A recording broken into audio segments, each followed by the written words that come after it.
Pessoal, hoje estamos aqui diretamente de Maringá com o delegado Luiz Alves, ele que também agora é vereador no município aqui de Maringá, ele também que já é delegado há mais de 8 anos no Paraná, e hoje ele vai conceder uma entrevista aqui para o nosso podcast. Ele recebeu a nossa equipe aqui em Maringá, com muita honra nós estamos aqui, né? Ele que já foi também delegado no município de Ubiratã também por 2 anos, né, delegado? Exatamente, eu fiquei lá, foram 2 excelentes anos aí, logo na minha chegada aí no Paraná, para exercer essa função de delegado. Minha primeira designação foi justamente Ubiratã, né, onde eu respondi ali por Juranda, né, que pertence à mesma comarca. Sim. E já na sequência também respondendo ali pela comarca de Campina da Lagoa. Então ali, Nova Cantu, Altamira do Parará, fiquei ali em Ubiratã quase 2 anos e já na região inteira ali com 1 ano e meio mais ou menos respondendo por tudo. Foi uma época muito boa, onde eu pude extrair uma experiência, uma bagagem, né, muito importante para o desenvolvimento da minha carreira. Com certeza tem boas lembranças lá de Ubiratã, né, doutor? Certamente, população muito calorosa, fui muito bem tratado lá em Ubiratã, tenho amigos até hoje, né? De vez em quando eu visito lá a cidade, eu realmente adotei aí como uma cidade, por todo o carinho lá, com que a população tratou a mim, não só a mim, né, mas toda a minha família também. Ótimo. Doutor, a gente pode iniciar aqui tocando em alguns assuntos mais importantes que agora estão em pauta, né? No caso, a segurança nas unidades escolares, né?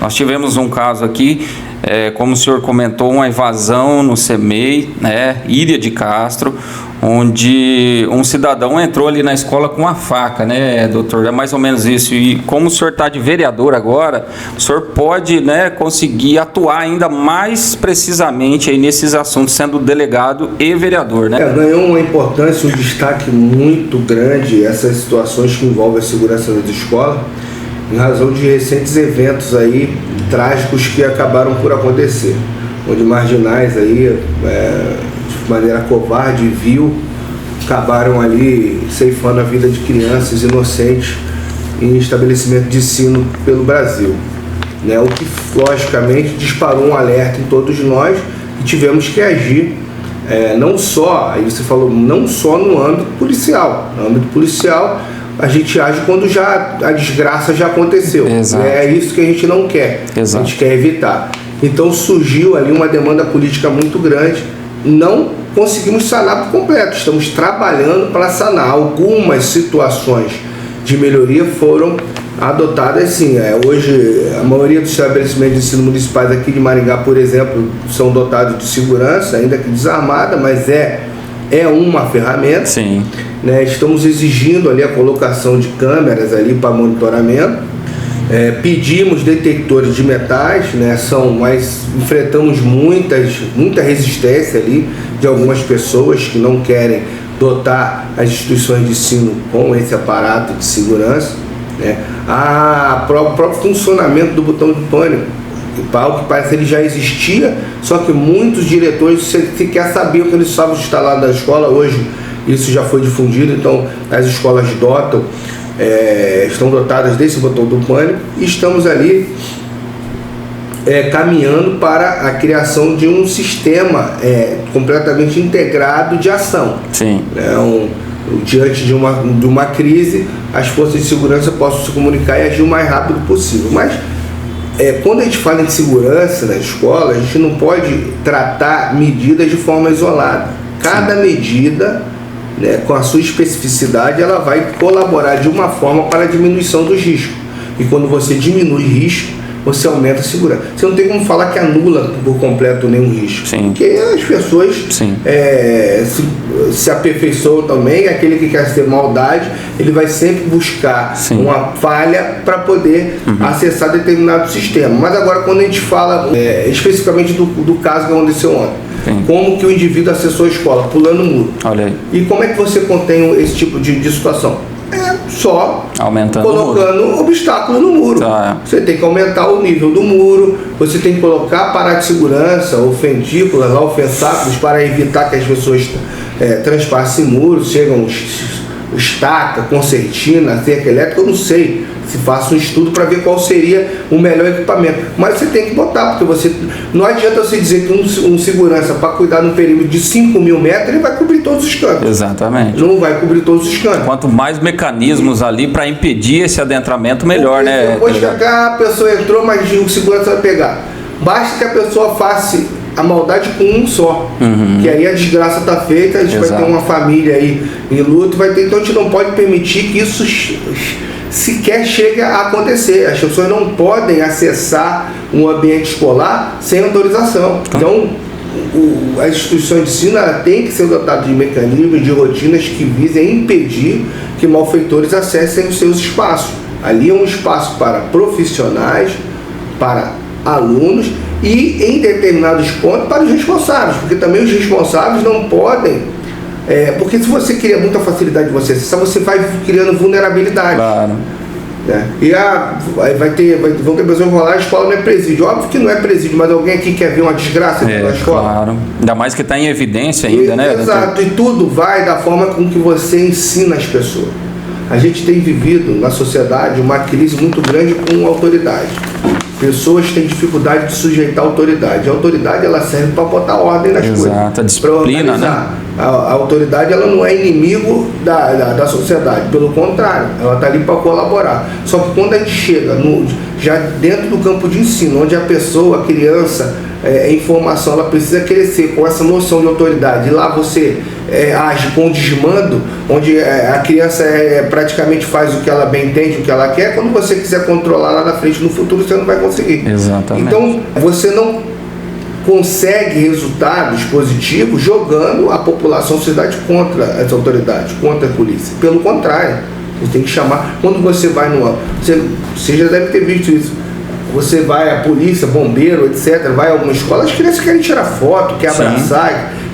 Você não pode mudar essa rotina. Pelo contrário, você tem que incentivar que a polícia vá à escola, policiais frequentem a escola, bombeiro, primeiro, as crianças vão se sentir seguras. E tudo vai. Se você falar, detector de metal é algo do mal, ela vai interpretar aquilo algo do mal. Mas se você botar, detector de metal é para dar segurança para todos nós aqui, ela vai incutir aquilo na cabeça dela. Com certeza. E como eu dou um exemplo muito simples, se detector de metal causasse constrangimento, ou alguém acha que causa constrangimento, então tem que parar de viajar de avião, né? Não pode ir no banco. Não pode entrar em banco, porque você vai ser constrangido. E você sabe que não é muito. Com detector de metal, você não evita que crimes aconteçam nesses locais. Então, infelizmente, para a gente reeducar a sociedade, a gente precisa conter essa onda de violência que vem aumentando. E a única forma de conter isso é você criar mecanismo de segurança. Exato. Você tem que prevenir para não ter que remediar. O melhor caminho é a prevenção, né? Sempre. A gente soube também que o senhor esteve fazendo uma visita ali no Japão e trouxe muitos ensinamentos de lá para cá que podem ser também aplicados aqui no Paraná, né, delegado? Eu gostaria que o senhor frisasse alguns mais importantes que o senhor comentou, que a disciplina é uma das coisas mais relevantes ali daquela população ali, né, do Japão. Exatamente. Vai de encontro com o que eu acabei de falar sobre ensinamento. Os japoneses, eles desde tenra idade, eles são ensinados e educados a tudo que é certo. Desde o descarte de lixo a essa noção de autoridade e disciplina. Você veja, nós entramos lá num colégio, frequentamos um colégio, entramos em várias salas de aula com o professor dando aula. Em momento algum, o professor interrompeu a aula deles, os alunos deixaram de prestar atenção com a presença de 10 pessoas diferentes, estrangeiros que éramos nós, na sala de aula. Eles não perdiam aquela concentração. Mas como é que se adquire aquilo? É com rotina. Com o tempo. É da cultura deles. E é o que a gente tem que trazer de bom para o Brasil. Nós temos que aprender o seguinte: o Brasil não é perfeito. Em primeiro lugar no mundo Exato. Só que a gente tem que perder um pouquinho de vaidade. Na política a gente lida muito com vaidade. Sim. Pessoas que querem mais aparecer do que ver as coisas dar certo. Tá vendo? Então a gente tem que pegar o que é bom em determinado local e trazer para a nossa realidade. O que for adaptável, o que for ajustável, né? Nem tudo a gente consegue. Agora, quando a gente chega em países como o Japão, né, fizemos uma escala em Dubai, nós vemos que nós estamos anos-luz atrás dessas locais. Anos-luz. O Japão teve 2 cidades que foram atingidas, infelizmente, por uma bomba atômica, que estão totalmente reconstruídas e muito mais evoluídas do que qualquer cidade brasileira que não passou por guerra nenhuma. Então, não se explica um país igual o Brasil, com essa magnitude, um dos maiores produtores de grão do mundo, quando não o maior produtor, sobretudo de soja do mundo, e está nessa mediocridade. Claro. Entendeu? Porque isso é muita vaidade, é muita gente querendo, mais, como eu falei, desconstruir do que construir. Sim. Então, veja, a gente tocou no assunto temática lixo, por exemplo. Aqui nós temos um problema sério, lá no Biratã também tem, e essa é a realidade do Brasil, de aterro sanitário, de lixo. Hoje se pega o lixo, faz o quê? Joga num barranco e vai enterrando ele. Aquilo gera diversos problemas ambientais, evidentes. O Japão ele está banindo, acabando com essa situação de aterro. Os aterros eles estão desenterrando e incinerando. E lá tem usinas de tratamento de lixo, onde é feita a reciclagem, e todo lixo não reciclável é incinerado. Aí vai se surgir, mas aí vai gerar gases que vão poluentes para a atmosfera. Da queima, os gases primeiramente por uma turbina onde se gera energia. Sim. Para aquela usina. Sim. Um motor gigante.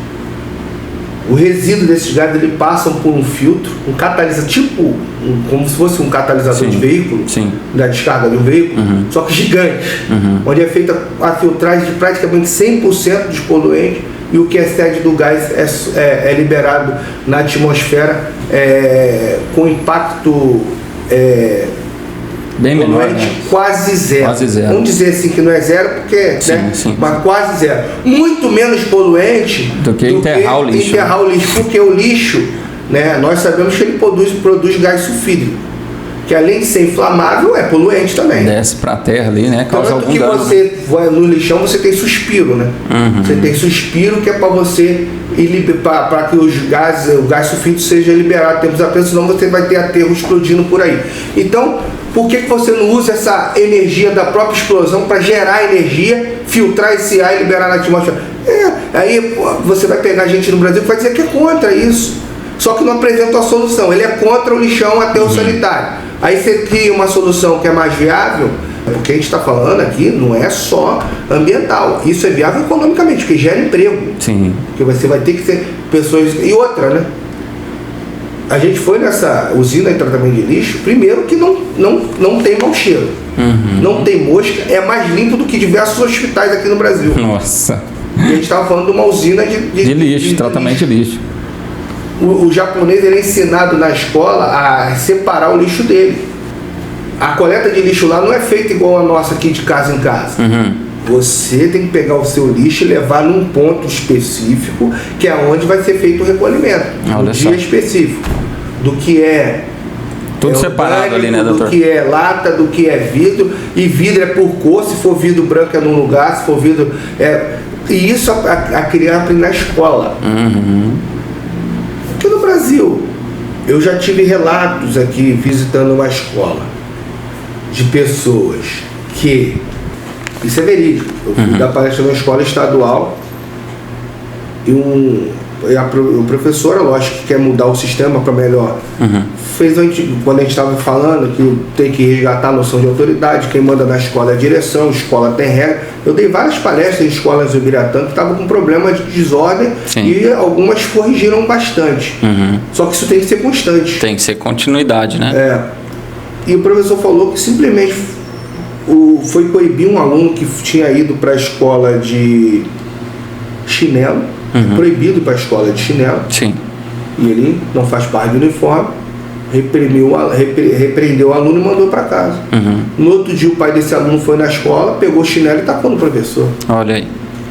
Então o exemplo já vem da família, doutor? Exatamente. Já vem da família. A educação vem de casa. O nosso filho tem que chegar na escola sabendo falar sim, senhor, por favor, com licença, obrigado. Isso é na escola, não é professor que vai ensinar isso aí, não. O professor vai ensinar português, matemática, geografia, coisa do cotidiano. Comportamento, educação já vem de casa, Exatamente. Agora, se você vive num ambiente de desordem, eu particularmente, eu sou a favor do seguinte: Lógico que a gente sabe que tem criança, adolescente, que eles crescem em locais, lares desorganizados, desestruturados, sim, e acabam se perdendo. exato. E aí, já peguei casos também de adolescente que tentou agredir professor e tal. E aí, qual é a solução que alguns dão? Expulsa da escola. Quando você expulsa da escola, você simplesmente está fazendo primeiro o que ele quer, que não quer estudar, e entregando ele de mão beijada para a criminalidade, Exato. para o mundo do crime. Quando o conceito tinha que ser o inverso. Então você não se ajusta ao sistema ordinário, ao comum, você vai ter que ir para o sistema especial. Então a gente tinha que ter uma política de colégio interno, de internato. Você vai estudar nesse colégio, porque no colégio aqui, você quer aquele de professor, então esse colégio aqui é um colégio que a disciplina é diferenciada, é ali que você vai estudar. E ninguém pode reclamar disso, porque o ensino, o estudo, isso é um dever da sociedade, do próprio Estado, previsto no próprio Estatuto da Criança e Adolescente. Claro. Só que a gente vai ter gente que vai pegar e falar, como pode compelir. Então, a gente tem que começar a botar o pé no chão e saber o que a gente quer. Uma sociedade próspera, realmente organizada, que visa a erradicação da pobreza e da marginalidade, ou uma sociedade que tudo pode, voltada ao caos e baseada na desordem. Eu creio que não é isso que a gente quer. A gente tem que começar a cumprir o lema da nossa bandeira. A gente tem uma bandeira que ela tem um lema que não é cumprido, ordem e progresso. Para ter progresso a gente precisa de ordem. Exatamente. Porque uma coisa está alinhada à outra. E quando a gente resgatar esse lema, talvez a gente comece a caminhar de uma maneira forma melhor. Ótimo, doutor.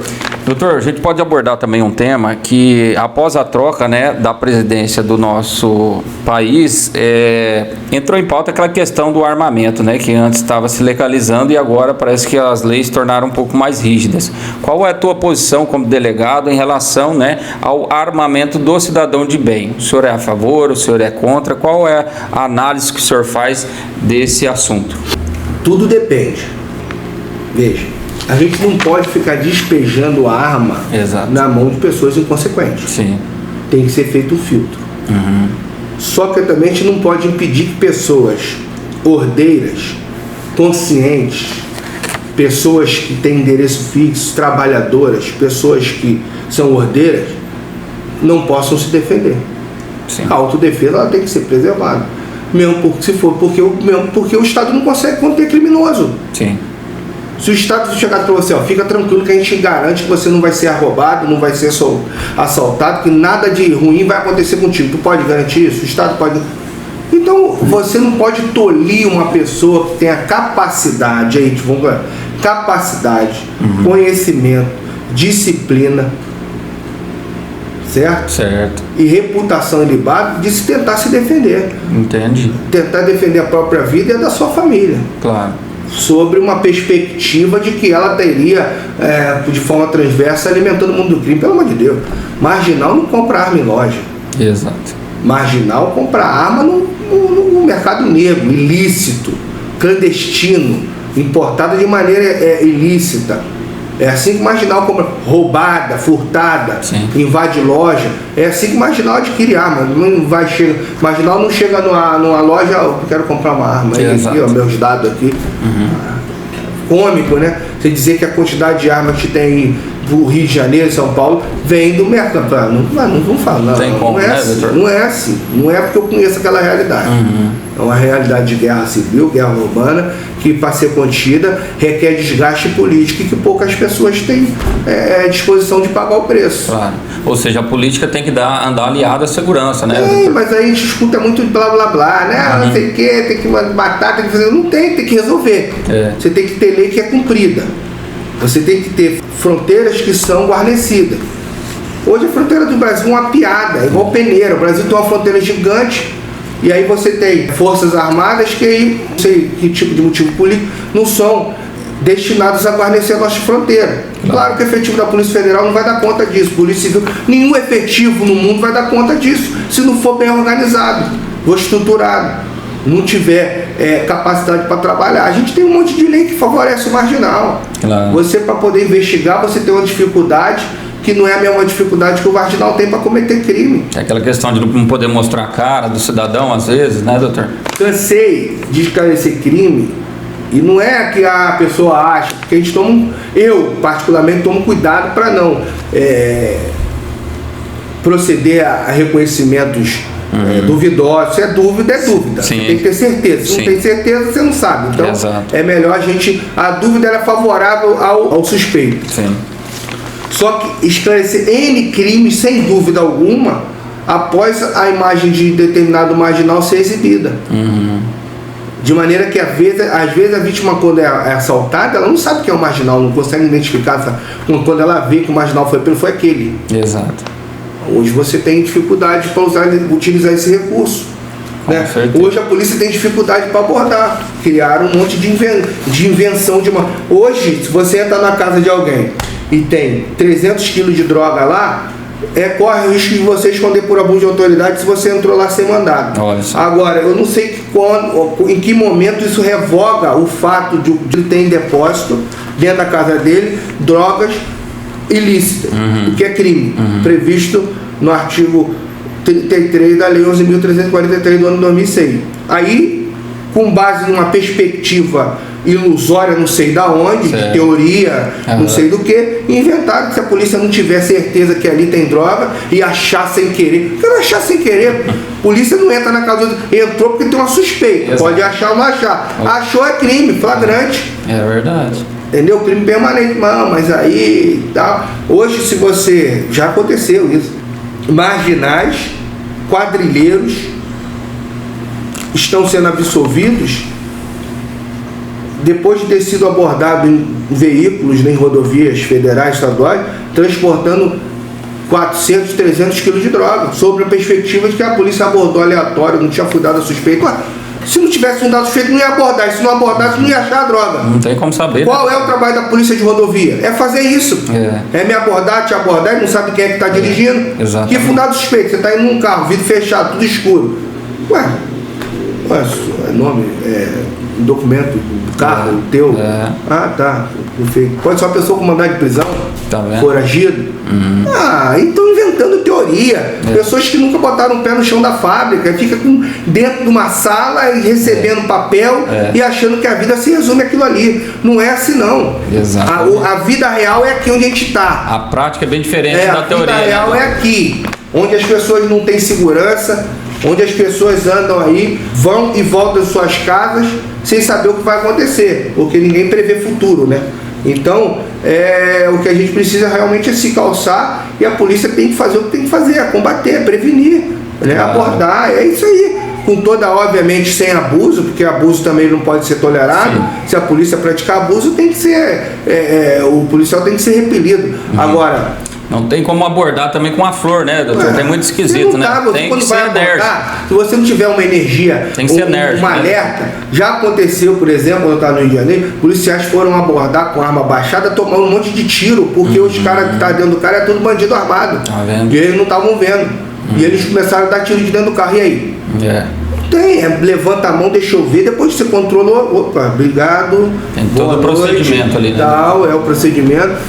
Não tem problema nenhum, não tem constrangimento, todo mundo está sujeito aí. Mas não, se cria essa política de dizer que isso ser abordado pela polícia é constrangimento, que eu não sou marginal. A polícia não aborda só marginal, ela aborda qualquer um. Não tem como ela saber, aborda para te identificar, para ver quem você é, né? E você não pode recusar se identificar. Então, a gente tem que mudar esse tipo de conceito na sociedade. A gente não pode afastar a sociedade da polícia, pelo contrário. Legal, doutor. Muito importante. Esses assuntos o senhor tem abordado aí na entrevista. Bom, se tratando um pouco de política, doutor, também tem a questão que o senhor entrou, né, agora em 2020, né? Foi o primeiro mandato que o senhor tá em exercício agora.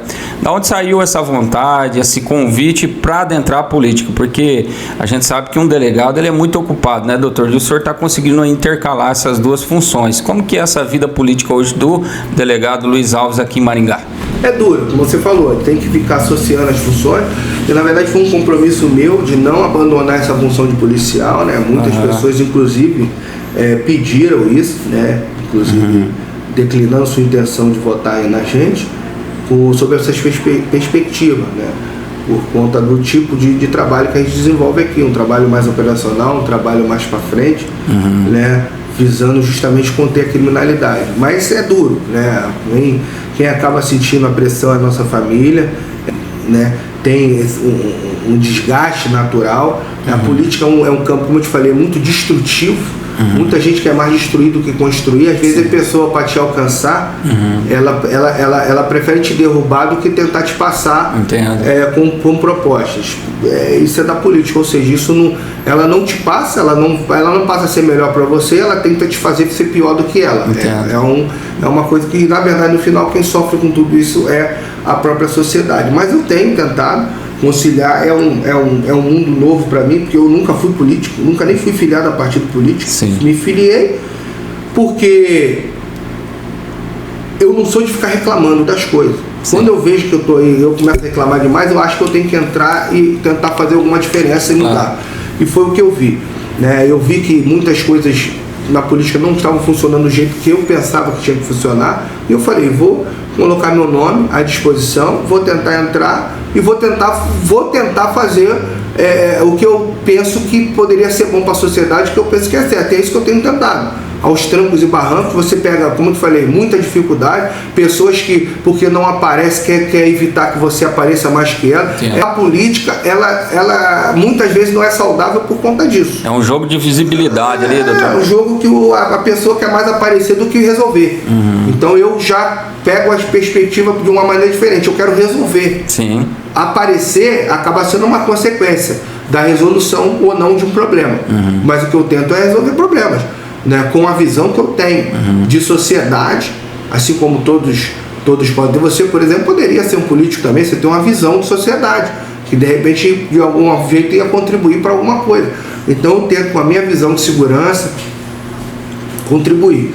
Aí você vê, mas o que um delegado pode ter de visão para contribuir à sociedade? E a situação de segurança nas escolas? Já dá para se ver várias coisas que o senhor argumentou para resolver essa situação, né, doutor? Vários apontamentos para tentar minimizar. Uma lâmpada queimada num poste na rua gera insegurança. Então precisa que o município cuide daquela lâmpada ali. São coisas que resolvem realmente, né, doutor? Buraco na rua gera insegurança. A pessoa fura pneu no local ermo, quebra o carro, pode ser vítima de algum crime. Exatamente. Assalto, homicídio, qualquer crime. Então a gente precisa que as ruas estejam bem organizadas. Mato alto ele pode te colocar numa situação de segurança. Você está caminhando ali, né? Além dos bichos ali, peixe peçonhento, proliferar pragas, você pode ter marginais se escondendo em locais ermos ali para praticar assaltos em razão da não poda ali, do não código. Então a gente tem que cuidar da zeladoria O senhor já fez várias indicações ali, a gente acompanhou, né, doutor? Teve várias e várias indicações aí já nesses 3 anos aí que o senhor vem exercendo o cargo de vereador, né, doutor? Muitas vezes a pessoa confunde, vereador tem que fazer lei. Então, não é fazer lei, não é você chegar e ficar produzindo igual fábrica. Tem que indicar, porque né? Porque você faz um monte de bobagem. Tem um monte de lei aí que não serve pra nada, porque o cara acha que tem que ficar fazendo lei. Lei você dá trabalho. Fazer lei que presta dá trabalho. Você tem que estudar, você tem que ver se aquilo ali é viável, se aquilo ali é legal, qual vai ser o impacto positivo na vida. Porque lei, ela tem que ter um impacto positivo na sociedade, ainda que ela não vai agradar todo mundo. Exato. Só que ela tem que agradar a maioria. Porque ela tem que beneficiar a sociedade de alguma forma. E isso dá trabalho, não é você sair fazendo lei igual fábrica, vamos fazer 1000 leis. Mas o que adianta isso aí? Agora, requerimento, indicações, é o ato, materializa o nosso trabalho de fiscalização. Quando a gente indica é porque a gente viu uma coisa errada e quer que resolva. Quando a gente requer é porque a gente viu uma coisa errada e quer que resolva também, né? Uma indicação é um ato, digamos assim, mais leve. Já um requerimento é um ato mais pesado, de cobrança realmente de ações do Poder Executivo. E é isso que a gente tem que fazer. E fazer leis também. Agora, leis que prestem, né? Não ficar criando um monte de lei aí, abobrinha, da carotinha. E no Brasil a gente tem um sistema muito complexo, né? Porque acabou que a menor parcela legislativa ficou por conta do município, quando na verdade devia ser o inverso, né? Porque a sociedade, ela está mais perto de quem? A sociedade cobra vereador por tudo. Exatamente. Né? E a maioria das coisas não é o vereador que tem que resolver. É o primeiro contato com a população, né, doutor? Aí os deputados federais que têm que resolver estão em Brasília. Difícil cobrar, né? Os outros têm que resolver alguma coisa estão em Curitiba. É mais difícil cobrar também, né? E aí cobra quem? Vereador. E o vereador tem que fazer o quê? Cobrar os deputados. E aí descer o sarrafo. E tem que ser assim. Porque se não for assim, as coisas não funcionam. Entendeu? E lógico, você não precisa criar essa política de dissidência, de conflito, todo tempo. Não, é de cobrança. Você quer que resolva o problema, sem teoria, é o seguinte, todo mundo tem noção do que é certo e errado, e a gente corre atrás do certo. coibindo errado. Então, ó, quero que resolva isso aqui. Ah, mas aí não, veja bem, você... Ah, vamos aumentar o muro da escola, mas veja bem, escola não é presídio. Alguém falou que escola é presídio? Você vai ficar falando que escola é presídio? Não, você vai falar que vai ter que aumentar para evitar que malfeitores acessem a escola. Claro. Para a criança, ó, isso aqui é para nossa segurança. Acabou. Simples. Ninguém vai ficar traumatizado, não, conversa fiada. Muito e aí simples. vem com teorias de que vai traumatizar. Vai traumatizar ninguém. Traumatizar alguém é a pessoa ver um coleguinha ser morto. Isso traumatiza. Claro. É o pai e a mãe ficar sem o filho. Isso traumatiza. Isso. Agora o resto é conversa fiada de balela. Que as pessoas, ao invés de pensar de forma objetiva e prática no que vai resolver, no que é certo, fica teorizando um monte de coisa. Então o que eu tenho procurado fazer? Operacionalizar o trabalho político. Aquela política de tentar resolução, tentar resolver. Eu confesso que até hoje, vereador, eu não consegui ver um discurso tão realista como o senhor está fazendo aqui. Olha que eu já entrevistei deputados, vereadores, prefeitos, onde não apresentaram nenhum tipo de situação resolutiva. E aqui eu vejo um discurso realmente que resolve a situação apenas fazer. É porque nós temos que ter um entendimento de que a gente existe para resolver problemas. A gente não existe para ficar ali, como você fica consumindo o que é público sem resolver nada.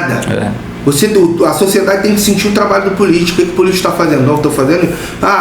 Por exemplo, aconteceu essa demanda da escola, o político não faz nada. Não, comigo não, aqui, ó. Pum. Ó, tô cobrando desde maio. Não foi de ontem esse requerimento. Desde abril. Eu vi. E a resposta vem em maio dizendo que não vamos fazer porque não é presídio. Então, assuma a consequência de qualquer irregularidade. Exato. Porque tomara que não aconteça, a gente não quer que aconteça, mas eu vou cobrar. Eu vou cobrar com veemência. Claro. Porque é a responsabilidade para você ficar criando teoria. Tem lugar aí, você meio que o colégio bate na minha cintura, o muro, rapaz. Isso é piada. Aí é difícil. Então, né? BBB. Tem segurança nenhuma. Né? Entendeu? Então a gente tem que pensar no que é melhor para a sociedade. Isso aqui não é criar alarmismo. Eu sou capacitado em gerenciamento de crise. Então você gerencia a crise. Você não gerencia a crise gerando outra crise. Você gerencia a crise resolvendo ela. Exato. Só que você, para evitar a crise, você tem que prevenir e criar mecanismos de contenção. E aí a gente já sugeriu diversos mecanismos de contenção. Alguns foram aceitos, outros estão sendo discutidos, outros balela que não vão ser feitos, mas enfim, a gente vai continuar trabalhando e cobrando. Para finalizar esse quesito da segurança nas escolas, a gente teve em conversa com o prefeito lá do município, ele comentou que esse quesito, quem tem que tomar conta, vereador, é a polícia do estado, a polícia militar, mas nesse quesito o senhor acha que quem tem que construir muros e artifícios de segurança não é a polícia, né?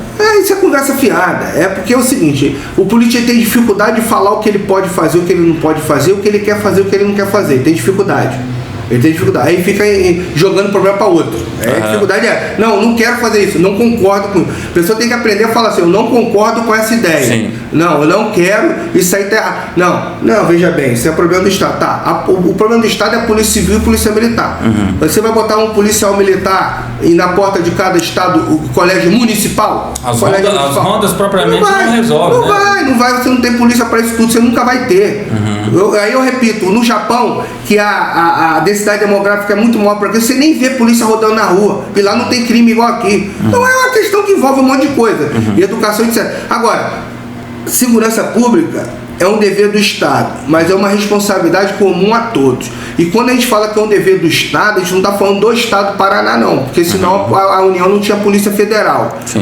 O Estado ali é uma leitura ampla, lato sensu, que envolve União Federal, Estado e município. Então o município pode muito bem fazer a guarda municipal. Faça a guarda municipal para auxiliar e colaborar com a ação do Estado, fazer parceria, etc. Cria centros de vigilância em parceria. No Biratã tinha um conselho de segurança extremamente eficiente, né? Quando eu estava lá, que colaborava com o trabalho das polícias, né? Não sei como é que está agora. Não sei se houve um desmonte desse conselho de segurança lá, mas sempre teve um conselho de segurança. Na época eu estava lá, colocamos um sistema de vigilância lá robusto, que funcionava lá na companhia da Polícia Militar, né, uma central de monitoramento, deveria ser compartilhado inclusive com a Polícia Civil. A gente tava, na época não deu, é um mecanismo que dá um pouco de trabalho de fazer, mas então é isso que o município tem que fazer, é viabilizar. Como você falou, quem vai aumentar o número de escola é a polícia? Não é, o município tem que aumentar. Então, é um trabalho conjunto. Cada um tem que fazer a sua parcela de responsabilidade. E outra, o Estado, se for o caso, ele tem as escolas estaduais para cuidar. Sim. Em Ubiratã tem escola estadual. Tem as municipais também. E tem as municipais. A municipal é a cargo do município. Porque o município não cria aquela figura do inspetor de escola, que acabaram com isso, não sei nem por que acabaram. Exato. Que é aquela pessoa que mantinha disciplina na escola cria, bota segurança lá, contrata, né? Se não quer tratar a guarda municipal, contrata segurança, vigilante, faz o convênio. Mas esse jogo de empurra, de ficar dizendo que, não, tem que... Isso é conversa fiada, de pessoas que não têm proposta ou não têm ideia do que fazer. Então eu sou direto, eu discuto com qualquer um que quiser sentar aqui e debater qualquer tema, qualquer tema. A grosso modo, todo tema ele vai ter um viés que vai desembocar na segurança. Transporte, educação, esporte, cultura, tudo mal, saúde, tudo isso mal feito vai gerar problemas de segurança e vai acabar estourando no colo da polícia. Claro. Então, se você não trata um drogado, dependente químico, que é um problema da saúde, ele vai virar um criminoso, aí vira problema da polícia. Então é o seguinte, se você não pega pessoas que têm essa visão e fica com essas politicagens aí de colocar padrinhado para ser isso, para ser aquilo, pessoa que não tem às vezes o conhecimento necessário para estar em determinado lugar, é isso que a gente vai encontrar na sociedade. É sempre uma sociedade desmantelada. Realmente é um discurso duro, mas realista, né, doutor? E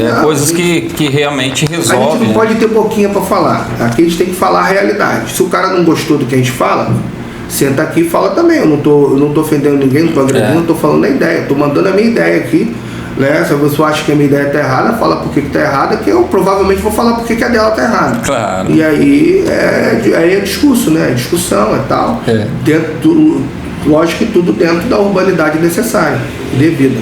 Aqui em Maringá, como está funcionando a Câmara ali? Consegue ter um âmbito de aprovação legal, doutor? Como que está a situação hoje? Sim, a Câmara aqui é uma Câmara ali... São 15 vereadores, né? 15, a próxima legislatura serão 23, né? Houve um aumento aí. Vai aumentar outro. Vai aumentar 8. As cadeiras, né? Por conta da Constituição Federal. Então, hoje Maringá passa de 450 mil habitantes. Então, a próxima legislatura terá 23 vereadores. Que terão esse papel. Obviamente que isso tem gente que critica, outros sim, outros não, mas isso aumenta a representatividade da própria cidade. Se a Constituição, isso foi feito um cálculo, isso não é chute, né? O legislador constituinte em cima de acordo com a população, né, doutor? E tracejaram a população assim, tem que ter uma quantidade de vereador X. Por quê? Cada canto da cidade precisa estar minimamente representado, porque às vezes o problema do centro não é o problema lá do bairro. Exato. O problema do centro não é o problema do fundo de vale. Sim. Então você tem que ter pessoas de todos os cantos da cidade, de diversos tipos de segmento, para que lá dentro da Câmara as discussões possam ser favoráveis, né? Possam ser discussões robustas, discussões que vão levar a sociedade para o melhor caminho. Claro. Não pode a gente ficar como eu falei, com firula, com patifaria, com gente querendo mais atrapalhar do que construir. Tem ideia boa? Vamos botar, a gente aprova. Claro. Se a tua ideia não é boa, a gente ainda tenta melhorar ela, não é que vai rejeitar. Agora, se não tiver melhor e for prejudicar a sociedade, aí vai ser rejeitado, né? Legal. Então, essa é a visão. Eu, por exemplo, a pessoa, sua posição, situação, eu não trabalho com esse conceito, eu trabalho com utilidade. Sim. É útil, é positivo, melhora o bem-estar da população, conta comigo. É ruim, vai prejudicar, não serve para nada, eu simplesmente vou ser obrigado a rejeitar determinada ideia. Não que eu sou contra, eu sou oposicionado, porque a gente, como eu te falei, você tem que fazer coisas úteis. Claro. E não ficar utilizando o campo lá, o Poder Legislativo, para praticar inutilidade. E dando sequência nesse quesito da política, doutor, qual que é a pretensão política para o ano de 2024? Continuará para vereador, tentará de repente para prefeito algum vice de Maringá? O cenário... Até porque a ascensão foi bem rápida, né, doutor? Houve uma mudança aqui para Maringá e já, como não, após 3 anos aí já foi eleito como vereador, né? O pessoal teve uma aceitação bem grande com o senhor aqui, né? O pessoal gosta do nosso trabalho, sabe que a gente trabalha sério, a gente tem uma perspectiva de melhoria e mudança sempre. Onde a gente chega, a unidade policial, a gente procura melhorar as condições de trabalho, porque você não adianta pensar focado, eu quero melhorar, qual é meu foco? Eu quero melhorar a minha atividade de segurança, a eficiência do meu trabalho. Só que se eu não melhorar a condição de trabalho do meu policial, eu não vou ter isso. Então você tem que ter uma equipe engajada. A leitura, você não pode ser eu quero resultado. Você não tem resultado sem você preparar o campo para você, sem você fazer aquela conta. Então, primeiro eu tenho que preparar toda a estrutura. Eu tenho que ver o meu pessoal, ele tem que estar com condições de salubridade de trabalho adequadas. Para aí sim eu cobrar a produtividade deles. Claro. E é isso que eu faço. E é isso que tem que ser feito no campo político, é assim que a gente trabalha. Agora, o cenário político é um cenário muito volátil, né? Então, uma leitura tão antecipada agora, do que vai acontecer no que vem, eleição, né? Reeleição ou não, é muito antecipada. A gente fica à disposição, né? Certo. A gente está à disposição do partido. Está gostando, doutor? Se não for esse partido é outro, eu gosto porque é um campo onde a gente pode, de certa forma, trazer mudança efetiva para a vida da população, da sociedade, ainda que com toda dificuldade. Sim. Mas é onde a gente consegue fazer, ainda que minimamente, as coisas acontecerem. No campo do executivo, na polícia, eu trabalho com execução. Eu trabalho com aquilo que o Estado me fornece para cumprir. Já lá no campo político, você cria política pública. Não executa, né, doutor? Você cria para que o executivo possa executar. Então você pode criar coisas boas. Então, por exemplo, aqui em Maringá você tem guarda municipal. Quando a gente entrou, ela não era armada. A gente armou a guarda municipal. Criamos uma comissão de segurança pública dentro da Câmara de Vereadores, que é para justamente fazer a leitura e análise dessas questões que trazem impacto na segurança pública. Então são situações que a gente tem procurado aprimorar para poder melhorar a atuação do poder legislativo. Tratando da guarda municipal, doutor, já foi resolvida aquela questão polêmica ali do concurso, que tinha algumas pessoas que foram aprovadas e não tinham feito a prova exatamente? Está sendo feita uma análise aí pela banca junto com a comissão do concurso, né? O senhor estava cobrando lá, né? Eu cobrei, porque diante de uma notícia dessa de pessoas que sequer fizeram a prova, constar na lista como aprovado, a banca alegou foi um erro material, etc. Mas não pode, num concurso público, você praticar um erro grosseiro como esse, porque você coloca em xeque, em dúvida, a lisura do próprio exame. Então, em último caso, se não se conseguir justificar isso de maneira adequada, no mínimo teríamos que repetir essa prova psicológica, não todo o concurso, que não há notícia de irregularidade em qualquer outra fase, especificamente nessa fase aqui do teste psicológico técnico, né, que foi feito ali, a princípio, identificar 2 alunos que sequer fizeram a prova constando na lista de aprovados. Caramba, um assunto bem sério, né, doutor? Então podemos já ir finalizando, que a gente sabe que o tempo é bem corrido, né, doutor? Se você quiser mandar algum recado aí para a população de Ibiratã, e a gente já quer agradecer desde já, porque a gente sabe que é muito corrido, né, para um delegado e também vereador, a agenda é muito difícil. O senhor aqui aceitou a entrevista, a gente agradece em nome do município de Ibiratã aqui a sua atenção à nossa equipe aqui que está aqui hoje. Não, eu que agradeço, eu tenho, como eu falei, eu tenho muito amigo lá, o Nini, o João do Gesso, lá, os camaradas lá estão tudo amigo nosso lá da época que estivemos lá, o Não Consegue lá, o pessoal da delegacia, o Fábio, o Juliano, são pessoas que nos ajudaram lá, o escrivão lá, o Paulo. Então são policiais que trabalharam comigo desde o começo lá, servidores, o pessoal do Consegue ajudando sempre lá. E de vez em quando eu vou para lá. Tem um tempo que eu não vou lá, que eu não vou ao Ibiratã, porque dessa coisa difícil, né, doutor? Depois que eu adentrei, porque tu trabalha praticamente de domingo a domingo. Não tem horário, não tem limite, não tem nada, ele vai fazendo plantão na delegacia, trabalhando e tal. Então a gente fica meio corrido. Mas assim, deixar um abraço aqui, todo o carinho que eu tenho lá pelo povo de Ibiratã, né? Contem sempre comigo. Aqueles que quiserem acompanhar o nosso trabalho, tem nossas redes sociais lá no Instagram, Facebook, Delegado Luiz Alves, né?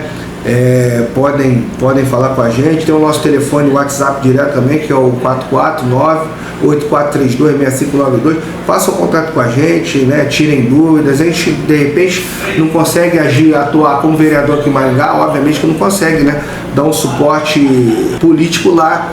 Com certeza o conteúdo vai levar muitas ideias, viu, doutor? Mas às vezes a gente consegue influenciar, conversar com alguém que tem alguma influência para melhorar alguma coisa. Então, conte com a gente aí, né? E eu estou sempre à disposição. Como a gente estava tentando combinar de eu ir para o Ibiratã fazer o podcast, mas calhou de vocês conseguirem vir aqui. A equipe do senhor é bem atenciosa, viu, doutor? O pessoal atendeu a gente bem. Isso aí eu cobro porque é o seguinte, nós temos o costume de reclamar de político. Só que o político ele tem uma equipe que dá muitas pessoas deixam o telefone, mas depois nem atendem, né, doutor? Não. O político ele tem um suporte que é para fazer o trabalho dele fluir. Então, eu falo para mim que vocês não gostavam de reclamar de político, pronto, agora vocês trabalham com político, então vocês não podem esmorecer. Vocês não podem deixar o nosso trabalho ser fruto de críticas infundadas. Então, tem que trabalhar. E todo mundo sabe trabalhar, mesmo porque, né, amigos, negócio à parte. Então, você tem que fazer o negócio produzir, você tem que fazer andar, porque a gente não trabalha pra gente. Exato. Quando eu te falo, você trabalha pra você é uma coisa, você trabalha pros outros. Então, você trabalha pra sociedade. Então, você é a sociedade, sua família é a sociedade, todo mundo é sociedade. Então, se você se predispõe a fazer esse trabalho social, você tem que fazer ele da melhor forma possível. Então, eu agradeço aí a entrevista e estamos sempre à disposição aí. Um abraço aí a toda a galera e toda a população de Ibirapitanga. Forte abraço, doutor. Obrigado, viu?